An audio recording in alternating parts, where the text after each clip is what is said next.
Papuri sa kataas-taasang sanglibutan ng Panginoong Krishna.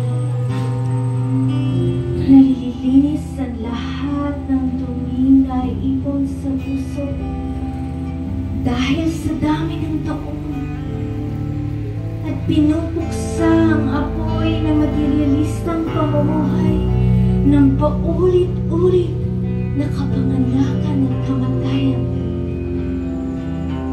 Ang kilusang sankirtan na ito ay ang pangunahing bendisyon sa sangkatauhan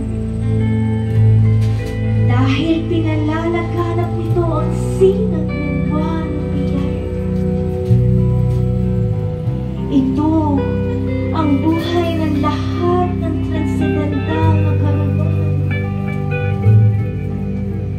Dinaragdagan nito ang dagat ng espiritual na kaligayahan at binibigyan ito ng kakayahan ating puspusang matikman ang tamis na lagi nating pinananabikan.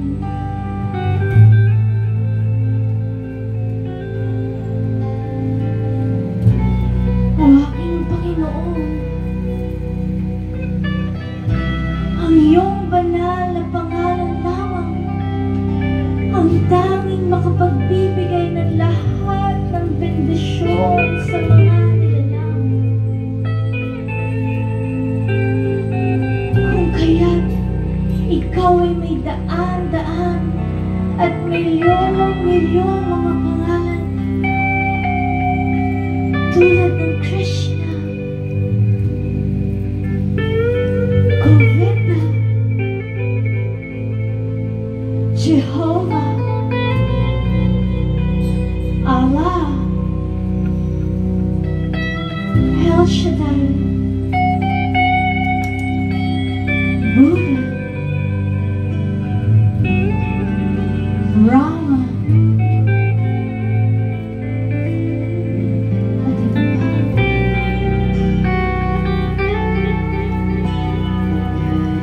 Sa mga transendental na pangalan nito ay pinalooban mo ng lahat ng iyong transendental na lakas. Di malaman lamang pahirap o pang-aapurahang patakaran sa pagsambit ng mga pangalang ito. O aking Panginoon,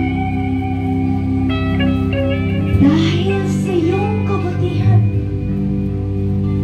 ay ginawat mong madali kaming makalalapit sa iyo sa pamamagitan ng iyong mga banal na pangalan. Subalit, ako po'y napakasaming bagay na hindi man lamang na aking sa mga ito.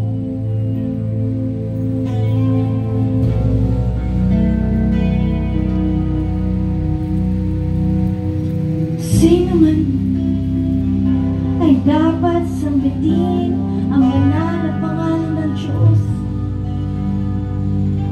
sa mapagkumbabang kamalayan ng isipan. Iniisip na ang sarili ay mas mababa pa kaysa sa mga tuyong damong nasa lansangan. Siya ay dapat maging mas mapatis pa kaysa sa isang puno.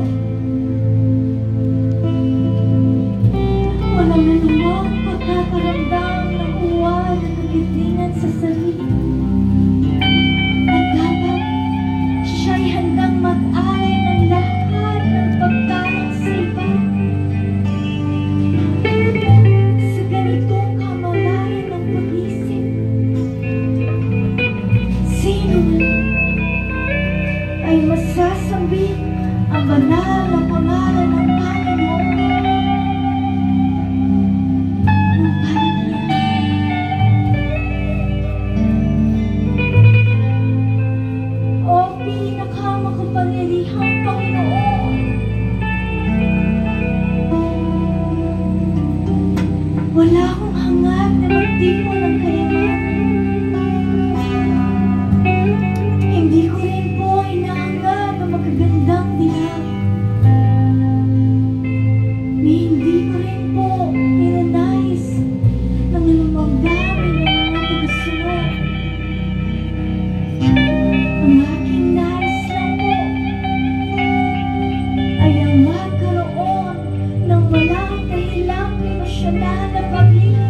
Krishna. Ako po ang iyong walang hanggang tagapagsilbi. Subalit sa anumang dahilan, ako ay nahulog sa dagat ng kapanganakan ng kamatayan. Pakiusap, ako po ay iyong damputin mula rito sa dagat ng kamatayan. At ilagay mo po kung bilang isa sa mga munang di bahagi sa iyong mga lotus na paanan.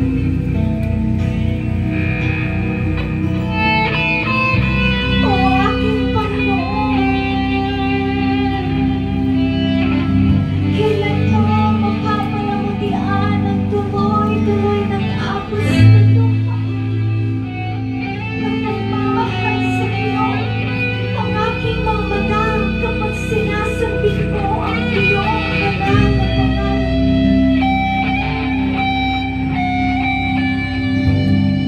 Kailan ang aking tinig ay mahihimik at kailangan magtatayuan ng mga kalapito ng aking kaluan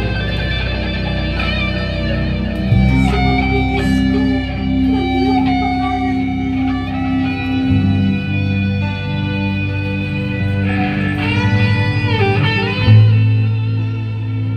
Oh, Govinda! Govinda!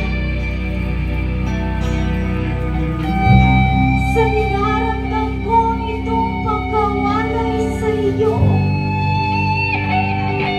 ang isang saglit sa paghiwari mo ay parang maging labing 2 taon o higit pa.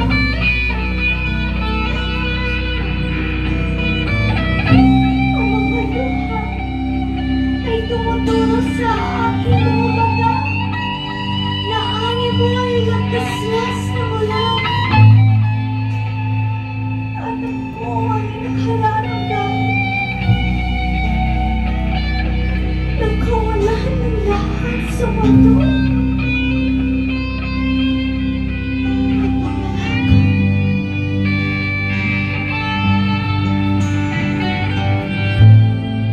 wala akong ibang kinikilalang Panginoon kundi si Krishna. At siya ay mananatiling aking Panginoon kahit na marahas ang kanyang pagkakayakap sa akin, o kaya'y ginagawa niyang sawi ang aking puso dahil wala siya sa aking harapan. Siya'y pinagmamalayan gawin ang anumang bagay o lahat ng bagay dahil siya ay ang aking pinakasasambang Panginoon na walang kondisyon. Shaitan